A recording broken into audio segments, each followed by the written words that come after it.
missionnaire Ewald Frank.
L'Apocalypse, un livre scellé de 7 sceaux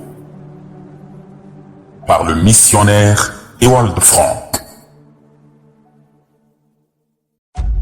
Chapitre 16.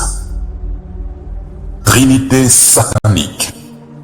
Le dragon, la bête, le faux prophète.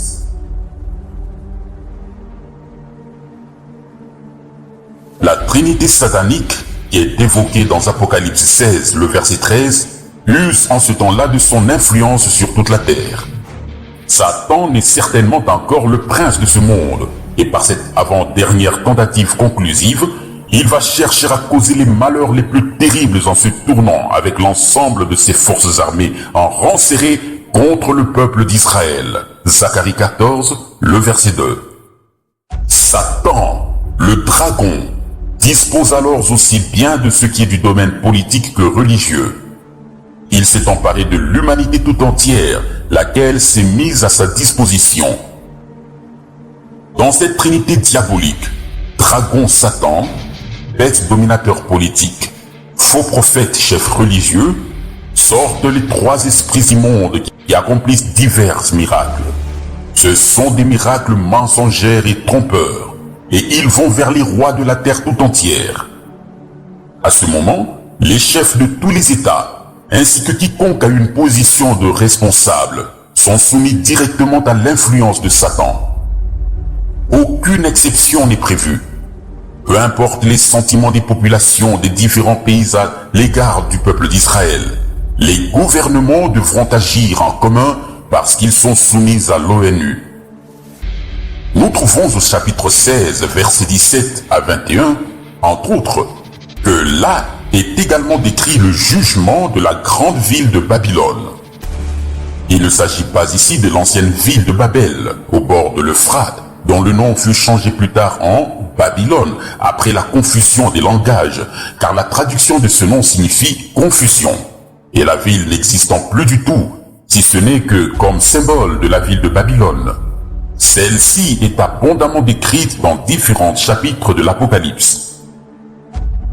Et le 7e versa sa coupe dans l'air, et il sortit du temple du ciel une grande voix procédant du trône, disant « C'est fait !» Et il y eut des éclairs, et des voix, et des tonnerres, et il y eut un grand tremblement de terre, tel, si grand, qu'il n'y en a jamais eu de semblable depuis que les hommes sont sur la terre.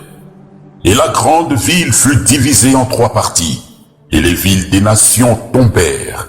Et la grande Babylone vint en mémoire devant Dieu, pour lui donner la coupe du vin de la fureur de sa colère. Et toute île s'enfuit, et les montagnes ne furent pas trouvées. Et une grande grêle du poids d'un talent descend du ciel sur les hommes, et les hommes blasphémèrent Dieu à cause de la plaie de la grêle, car la plaie en est fort grande. Apocalypse 16, le verset 17 à 21. Comme il ressort de la description de l'ensemble, il n'y aura en ce temps-là pas seulement le grand conflit militaire. La terre entière sera affectée, aussi bien le sec que la mer. Les îles et les montagnes seront ébranlées parmi grands tremblements de terre comme il n'y en a encore jamais eu. Et les villes du monde entier seront ruinées et la grande Babylone réduite en cendres. Sur tous les plans et de tous côtés s'accomplira le jugement et le processus de purification. Certainement, il n'est conseillé à personne de ne se trouver là sur terre à ce moment. Au contraire, tous ceux qui croient la parole de Dieu prient d'être trouvés dignes d'échapper à tout cela, afin de paraître devant le Fils de l'homme. Veillez donc, priant en tout temps, afin que vous soyez estimés dignes d'échapper à toutes ces choses qui doivent arriver, et de vous tenir devant le Fils de l'homme. Luc 21, le verset 36.